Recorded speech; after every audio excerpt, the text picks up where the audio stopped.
దొంగతనాలు జరిగాయో లోతుల్లోకి వెళ్ళి శోధించాలి. ఎన్ని అప్పులు తెచ్చారో ఎక్కడి నుంచి తెచ్చారో తెలియదు. జగన్ విధ్వంసం చేసిన వ్యవస్థలన్నింటినీ గాడిన పెడతామంటూ చంద్రబాబు నాయుడు స్టేట్మెంట్ ఇక్కడ హైలైట్ చేశారు. ఇకపోతే జీతం తీసుకుంటా, ప్రతి రూపాయికి బాధ్యతగా పనిచేస్తా, 5 కోట్ల మందికి జవాబుదారీగా ఉండాలి, పార్టీ కార్యాలయం ప్రజల కోసం తెరిచే ఉంటుంది. ఎమ్మెల్యేలు ఎంపీలుగా గెలిచిన నేతలతో పవన్ కళ్యాణ్ ప్రజలు మనల్ని బలంగా నమ్మి కనివిని ఎరుగని విజయాన్ని అందించారు. వచ్చిన ప్రతి ఓటు మనకు బాధ్యతను గుర్తు చేసేదే. మనం 5 కోట్ల మందికి జవాబుదారీగా ఉండాలని జనసేన అధినేత పవన్ కళ్యాణ్ స్పష్టం చేశారు. మంగళగిరిలోని జనసేన కేంద్ర కార్యాలయం బుధవారం ఆయన పార్టీ విజేతలతో ఆత్మీయ సమావేశం నిర్వహించి మాట్లాడారు.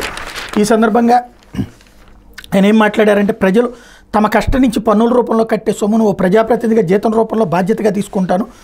రూపాయి మాత్రమే జీతం తీసుకుంటానని ఆర్భాట మాటలు మాట్లాడను. ఖజానా నుంచి సంపూర్ణంగా జీతం తీసుకుంటాను. అలా తీసుకుంటేనే ప్రజలకు నాపై ఆజమాయిషి ఉంటుంది. ప్రజలు డబ్బు జీతంగా తీసుకుంటున్నారనే బాధ్యత నాకు ఉంటుంది. జీతం తీసుకుంటా, వారి కోసం సంపూర్ణంగా కష్టపడతా. ఎంత జీతం తీసుకుంటే దానికి 1000 రెట్లు కష్టాల్లో ఉన్న ప్రజలకే ఇస్తాను. ప్రజలకు వారి అన్ని కష్టాల్లోనూ అండగా నిలుస్తానని పవన్ అన్నారు. సినిమాలకు సెన్సార్ ఉంటుంది కానీ టీవీలకు ఉండదని, ఏం మాట్లాడినా ప్రజలు టీవీలో చూస్తారని, బాధ్యతాయుతంగా అందరూ వ్యవహరించాలని హితవు పలికారు. భావితరాల వారు స్ఫూర్తిగా తీసుకునేలా జనసేన ప్రయాణం ఉంటుంది. యువత రాజకీయాలను కెరీర్గా చేసుకోవాలనే స్ఫూర్తి నింపేలా జనసేన ముందుకు నడుస్తుంది అని అన్నారు. జవాబుదారీతనంతో కూడిన పారదర్శక పాలన ఎలా ఉంటుందో ప్రజలకు చూపిద్దాం. గెలుపు తీసుకొచ్చిన అతిశయం ఉండకూడదన్నారు. ఇప్పుడు కేంద్రంలోనూ ఆంధ్రప్రదేశ్ కీలకం. రాష్ట్ర సమస్యలను పార్లమెంట్లో ఎంపీలు లేవనెత్తాలి.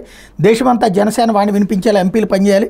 గెలిచిన ఇద్దరు 5 కోట్ల ప్రజల తరపున నిలబడాలని సూచించారన్నటువంటి వార్తని ఇక్కడ ప్రధానంగా హైలైట్ చేశారు. లేకపోతే మంత్రులు ఎవరు అంటూ కూర్పుపై రాష్ట్ర